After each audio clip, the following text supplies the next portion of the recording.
Hey, how's it going guys? It's Nate here. And Skyrim has certainly not gotten any smaller since our last video.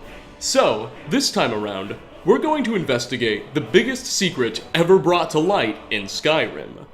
And maybe, the Elder Scrolls in its entire history. This will have us digging into extensive knowledge of the most theoretical proportions.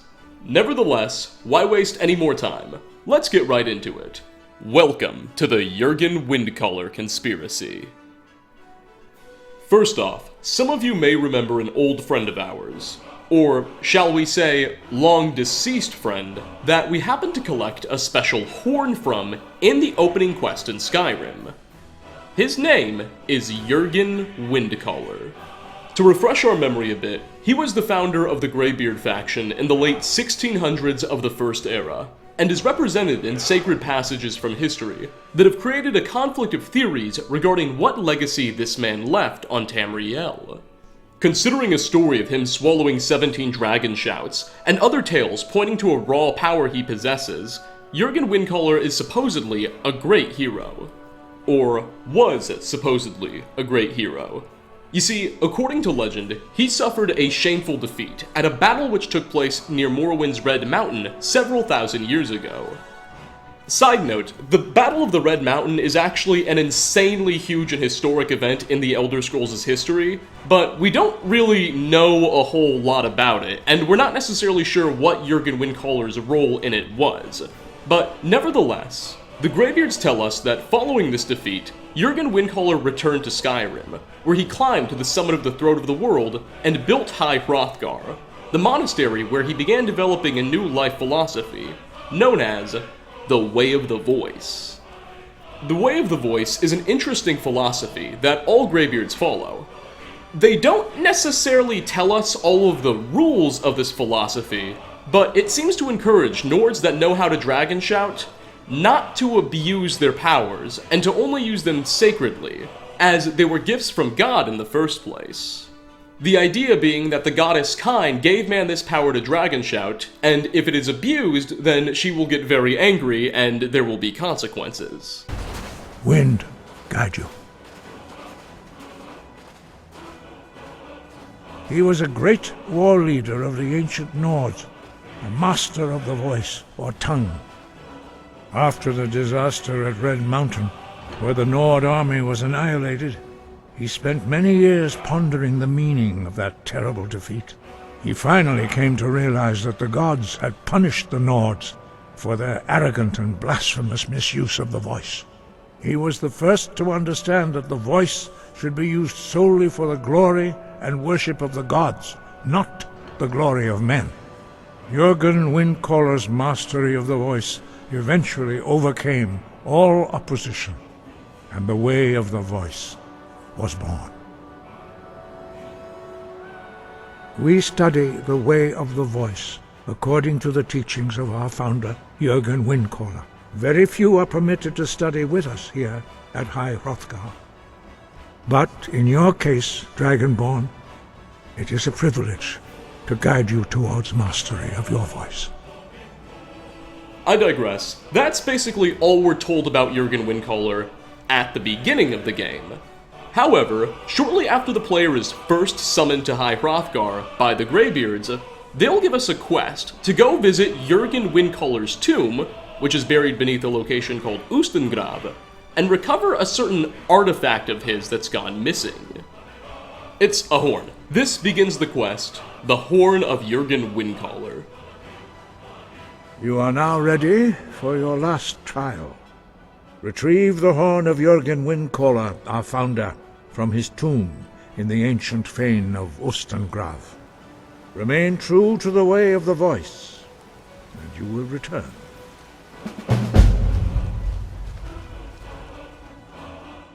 Now, something to note, the name Ustengrav in Old Icelandic or semi-Viking languages would roughly translate to the Great Grave, as in Ustengrav. You get the meaning. So this may suggest a little bit more about Jurgen Windcaller than we already know. Perhaps he was considered a particularly powerful man and rewarded with this. Nevertheless, after arriving in Ustengrav, you'll notice that it doesn't seem very different than any other Nord burial tomb. However, something worth mentioning is that all over the location are strange draconic symbols. Like draconic-themed symbols that we don't see anywhere else, and that were specifically made for this location. Their meaning is unknown, but they definitely deepen the mystery behind this man's history. Upon finally reaching the end of the dungeon, you'll find Jurgen Windcaller's sarcophagus. And there's something worth pointing out. On this sarcophagus is a strange inscription that's actually written in the Daedric language. Now, this inscription simply says Windcaller in Daedric. However, the fact that that font in particular was used is very bizarre. You see, the Nords of Skyrim have never used that to communicate before. They've always used either English, Dragon language, or some mix of Old Icelandic that they used to use. Daedric is a language used to worship Daedric gods, or used by Daedric followers. So, its appearance on this tomb is also a little sus, if you catch my meaning. No matter, once you reach the sarcophagus, you actually won't find Jurgen Windcaller's horn. Instead, you'll find a letter left behind from none other than Delphine from the main storyline, who already beat you to Ustengrav and took it before you could arrive. Delphine demands that you meet with her at the Sleeping Giant Inn if you want to get the horn back. So now you, as you might expect, go to the Sleeping Giant Inn, meet with Delphine, get the horn, and now you can finally head back to High Hrothgar. Now, you may be wondering, hey, wait a minute, how did Delphine know that we were going to Ustengrav in the first place, and how did she somehow beat us through all of those traps without the player noticing? And that's left completely unexplained. At the time when I first played through this quest, I just assumed Bethesda was, I guess, writing lazily or something, but believe it or not, now I think there's a reason for this. But we'll get to that, we're building towards an end here. Anyway. After returning with the horn to High Hrothgar, the Greybeards will surround the player, shout at you, and declare you Ysmir, the Dragon of the North, whatever that means, and the game's storyline will continue from that point. They'll give you a new quest, and you'll go on your merry way. So, that's that, right? Sky, guard you. We spoke the traditional words of greeting to a dragonborn who has accepted our guidance. The same words were used to greet the young Talos when he came to High Hrothgar, before he became the Emperor Tiber Septim. Ah, I sometimes forget you are not versed in the dragon tongue as we are. This is a rough translation. Long has the storm crown languished, with no worthy brow to sit upon. By our breath we bestow it now to you, in the name of Kine, in the name of Shor, and in the name of Atmora of old. You are Ysmir now, the dragon of the north. Hearken to it. Well, the funny thing is, the Greybeards didn't actually take the Horn of Jurgen Windcaller from you at the end of the mission. It's still in your inventory. If you take this horn back to Ustengrav and all the way back to Jurgen Windcaller's sarcophagus, you'll be able to place it there and be given a dragon soul in exchange. Watch.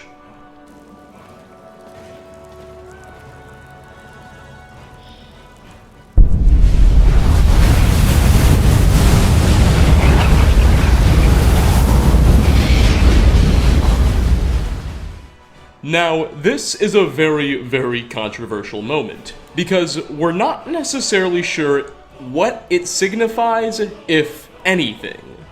You see, according to the game's lore, only dragons and dragonborns are capable of possessing dragon souls. Yet, we're not sure if Jurgen Windcaller was a dragonborn. This may suggest that he was, which is what I do believe, more on that later. However, other players have suggested that this is probably just an Easter egg that Bethesda put in the game for fun. You know, after you complete the quest, go back for a little bit extra sort of thing. with no real lore-canonized meaning attached to it. And complicating matters only further is the fact that we don't really know for sure what exactly being a Dragonborn means, other than someone is able to dragon shout more effectively. Like, we know as the player we're a Dragonborn and we can shout, but other Dragonborns throughout history are described as possessing other abilities. Another problem worth mentioning, I know, they just keep coming, is that the Greybeards are our only source on Jurgen Windcaller being present at the Battle of the Red Mountain. Which is interesting, because if he really was a Dragonborn, some of our other historical records likely would have mentioned him. Instead, other historical books do talk about a Dragonborn being present at the battle, but they call him Ysmir, not Jurgen Windcaller.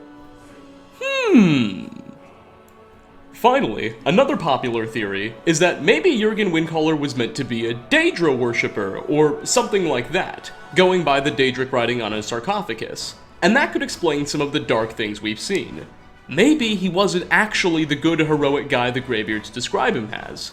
In the first edition of the Pocket Guide to the Empire, a written outlined book that was shipped with copies of the Elder Scrolls Travels Redguard, we could read a little bit about Jurgen Windcaller. And in it, there's a story about how when Jurgen Windcaller returned to High Hrothgar from the defeat at the Red Mountain, he had to face off and fight against 17 fellow dragon shouters, whose shouts he quote-unquote swallowed. The reason I bring this up is because there are 17 Daedric gods, and you'll recall at the end of the Horn of Jurgen Windcaller quest, the Greybeards shout at us and we absorb their shouts.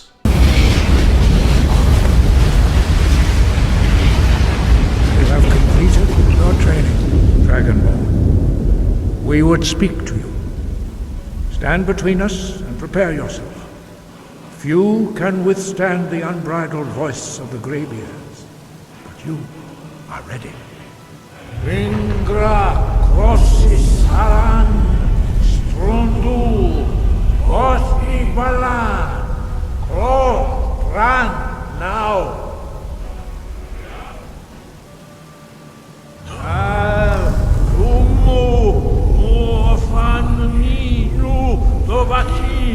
Al sulek do kan, al sulek do shor, al sulek do atmoranu. Meis nu ismir ovadebrom, nama da rock. Dovahkiin, you have tasted the voice of the Greybeards and passed through unscathed. High Hrothgar is open to you. Sky, guard you.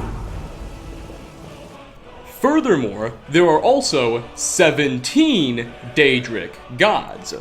So, maybe the number 17 and the Daedric writing on Jurgen's tomb are connected. Maybe Jurgen Windcaller was a leader of Daedra, or something like that, and that might explain the whole founding of the Greybeards. Oh my gosh, could it all be a lie? Well, for a while, nobody really had any idea what Jurgen Windcaller's deal was, so to speak. All of these theories were on the table. Maybe he was a Daedra worshipper, a Dragonborn, something else. Nobody could be 100% sure. However, over 7 years after Skyrim's initial release, in October of 2019, the community got an unlikely bit of information with the Elder Scrolls Online's Dragonhold DLC. You see, the Dragonhold DLC, which is now over 1.5 years old actually, introduced Southern Elsewhere as a new region to the Elder Scrolls Online, and gave it its own custom storyline. Guess what that storyline was about? I'll give you a second or two. It was about dragons returning to Elsewhere for the first time in thousands of years. Does that sound a little bit familiar? Doesn't that sound exactly like Skyrim's storyline? Come on, Alduin returning after the dragons ruled the world? It's the same thing, just with extra steps. Well, in this story, the player must work with a mysterious group of Khajiit, known as the Priests of Prideholme, whom bear a striking resemblance to the Greybeards, and practice a similar philosophy of nonviolence except when absolutely necessary to defend their homeland. Oh, yeah, and of course they live at a place called Prideholme, which, like High Hrothgar, is an ancient monastery that was supposedly built thousands of years ago by their founder. The Priests of Prideholme tell us that the only way to stop the current dragon invasion of Elsewhere is to recover a legendary dragon horn that was owned by the priest's founder, a Khajiit by the name of Jidari. According to their story, Jidari was a great Khajiit warrior who suffered a tragic defeat long ago and afterwards prayed to the goddess Kynarthi for guidance. Kynarthi is just the cat version of Kine, by the way.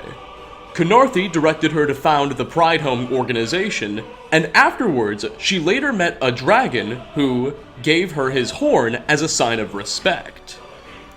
Now, there's a little more to the story of Jidari and the whole ESO questline, but in order to explain all of that, we would need, well, several additional videos. But for right now, we've covered the important parts. This Horn of Jidari story clearly seems to be a parallel to the same tale of Jurgen Windcaller. Now, you might be saying, hold on a second, Nate, wait a minute. You just said Jidari's horn was a dragon horn. Are you sure Jurgen Windcaller's horn is also a dragon horn? Yes, and here's why. Not only does it look like a dragon horn, but if the player takes a look at Parthenax's head, you'll see that the dragon is missing one of his horns. So, the game seemed to be suggesting that just like Jidari got a dragon horn from a dragon she befriended, Jurgen Windcaller got a dragon horn from Parthenax, whom he must have befriended. Wow, so what do these dragon horns do exactly? Well, we'll talk about that a little bit more later. For now, I want to focus on some other similarities and interesting references in between this ESO DLC and Skyrim, because there are a lot of creepy references. For instance, in dialogue with one of the Khajiit moon bishops, she'll tell you that she quote-unquote saw a dragon with a broken horn and a warrior with a great mane on his chin. They joined together to spawn children cloaked in scales in order to take down a terrible tyrant. This definitely seems to allude to the story of Jurgen Windcaller and Parthenax, seeing as she's not talking about Jidari. Interestingly, Skyrim itself doesn't tell us much about Jurgen's relationship with the dragon. The only real connection we have to him and Parthenax is the horn. We don't know if or how they met or what they did, but this ESO quote seems to suggest that there definitely was a relationship there. Which is weird in and of itself, because Parthenax never mentions knowing Jurgen Windcaller, so that's another level of complexity to the whole thing. But don't worry, we are getting somewhere with this. ESO Elsewhere also teaches us that dragon horns aren't just for decoration. They're powerful weapons that mortals can use to defeat dragons. In fact, it's somewhat implied that the only way a Khajiit can defeat certain powerful Dovas is by blowing on a dragon horn. Consider that in Skyrim, Jurgen Windcaller's horn isn't used by us as a weapon. Instead, we get it as a means of proving ourselves to the Greybeards so that they accept us and then declare us Ysmir and take us under their wing. However, this does shed a little bit more light on why the Greybeards had us go recover this horn in the first place. Now we understand that it clearly meant a lot to the organization. And we think there's a lot of metaphorical significance behind the fact that after you get this horn, they then shout at you, you swallow their shouts in the same way Jurgen Windcaller swallowed the 17, and they declare you Ysmir. Perhaps Jurgen Windcaller was also called Ysmir back in his day. You see, that word, Ysmir, I keep saying it, it actually roughly translates into king or great leader. So what the Greybeards are really declaring you is the leader of the Nords, or the leader of the Skyrim. And in the same way, perhaps Jurgen Windcaller was really the great king of Skyrim who led mankind into the Battle of the Red Mountain, but was then defeated and decided to build High Hrothgar at the top of the throat of the world. True Nords will also recall that this pattern of events, this pattern of being summoned to High Hrothgar, completing a challenge, and then being crowned Ysmir, seems to be mirrored in the legend of Hjalti Earlybeard. Hjalti Earlybeard was an ancient Nord warrior who conquered much of Skyrim and eventually got elevated into divinity and is today remembered as Talos, or Tiber Septim by Imperials. Jidari seems to be the only Khajiit name we have following this pattern, but it's still more complicated than it seems. I know, this is like an onion, layers and layers and layers. You see, Jidari the Endless's name in the Khajiiti language is Tash Rakat. This is huge, because in the book Mysterious Akavir, which tells us about a mysterious continent far away from Tamriel, there are people called the Ka-Po-Tun, who are described as the Tiger Dragon people. They are catfolk, said to be ruled by a god named Tash Raka, which sounds a lot like Tash Rakat. So really, we can see this heroic pattern of events playing out across cultures and locations all over the planet Nirn. From Jurgen Windcaller to perhaps Hjalti Earlybeard, to the Dragonborn, to this Jidari character who may also be somewhat celebrated somewhere else. You see the idea here. There's a pattern forming. In ESO, we can find a book titled Pride Home, A Place Outside Time, written by a woman named Canaleth of the Mages Guild. In this book, she describes what she learned about the Pride Home Monastery from a tour there and what the local Khajiit mages told her. In the book, the woman explains that Pride Home somehow defies the normal rules of linear time, and is always in a place both in the past and in the present. Quote, "Before time and the tapestry, Pride Home existed. As an ideal, it has always existed, it always will exist. The dragon god of time, Alkosh, wove it into the tapestry of time, making it real for the rest of us with our limited perception of linear time. Pride Home served as a home for the adepts who follow the teachings of the God of Time. A secluded place, a place where they prepare for the doom to come. A time when the dragons return and bring unbalance to the world." End quote. Sound familiar? In many ways, that seems to be what the Greybeards are doing. And just like how the Khajiit and Pride Home seem to be above the strands of time, the Greybeards and High Hrothgar also seem to be above those same rules. You see, all over the ancient Nordic monastery, we can see strange ancient symbols that aren't represented anywhere else in the game. At first, it's easy to write some of these off as decoration, but there's so many of them, you wonder from what time period it came from. It could have been from the time in which dragons ruled over Skyrim, but that supposedly was before when Jurgen Windcaller built the monastery. So how does that work? Additionally, when climbing the 7,000 steps to High Hrothgar, the player will notice several different ancient tablets spread across the area. These tablets supposedly tell the history of how the Greybeards were founded. It mentions how Jurgen Windcaller was defeated, came to High Hrothgar, met Paarthurnax, all of that stuff. However, if you take a look at the tablet's raw texture files, you'll see they're using a strange language that we've never seen anywhere else in the Elder Scrolls universe. This is entirely new, and it's some bizarre, fantastical, almost divine-looking font. It forces us with the impression that, much like Pride Home, High Hrothgar stands beyond the rules of time as well. Even though it was built by Jurgen Windcaller, it was still older than he is. Finally, one last thing I'd like to bring up in all of these coincidences is when the player goes to visit Sovngarde at the climax of the game's main questline to face off against Alduin, we can meet Jurgen Windcaller and interact with him. He doesn't say much, he only has a single line of dialogue which I'll play in a second, but take a look at his eye color. He has one green and one hazel eye. This is extremely rare for NPCs, and the only other character who spawns in like this is Tolfdir of the College of Winterhold. Anyway, this is what Jurgen says when you interact with him. My disciples still follow the difficult path. The way of the voice is neither wide nor easy. But if you stray from wisdom, then to Sovngarde you will not return.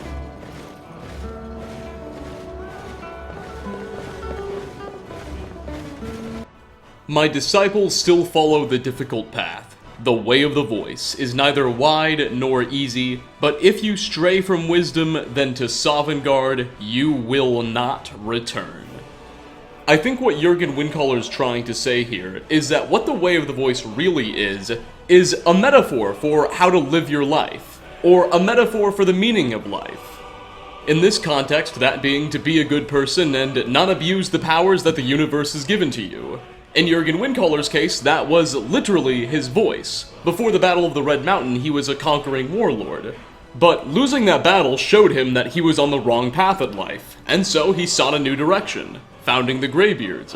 And we see this cycle repeated in other cultures throughout history, in the Elder Scrolls universe. Perhaps there's also similar metaphorical symbolism behind the quest wherein we go retrieve Jurgen's horn. That is the first mission in the game where we actually get to Dragon Shout in the pursuit of an objective. Before this point in the game, the only time we're told to Dragon Shout is just to show other people we can. But this is when we actually have to use our own voice, where we find our own way of the voice. Get it? You see what I mean. All things aside, I think looking at the symbolism in this way explains the anomalies we find in ESO, Prideholme, and High Hrothgar quite well. And perhaps there's other locations that demonstrate similar qualities in different regions of Tamriel. At least, that's what we believe to be the most probable theory. There's a lot of other places these mysteries can go, and a lot of other directions we thought about taking this video. However, frankly, they all end in the same mysterious places. There is no real confirmation of what's happening by Bethesda. Only this metaphorical explanation that may make sense of things from a moral perspective, if you catch my meaning. Anyway, I think this is where we're going to leave off. What do you think is going on with the mysterious connections between Jurgen Windcaller, High Hrothgar, Prideholme, and Jidari? Do you think something more intricate is going on? Do you have your own theories? Leave a comment down below. As always, like ratings are very much appreciated, and I hope to catch you all in my next video. Peace out, everyone. Oh, and don't worry, I'll be explaining where I was sometime soon enough. Bye-bye, everybody.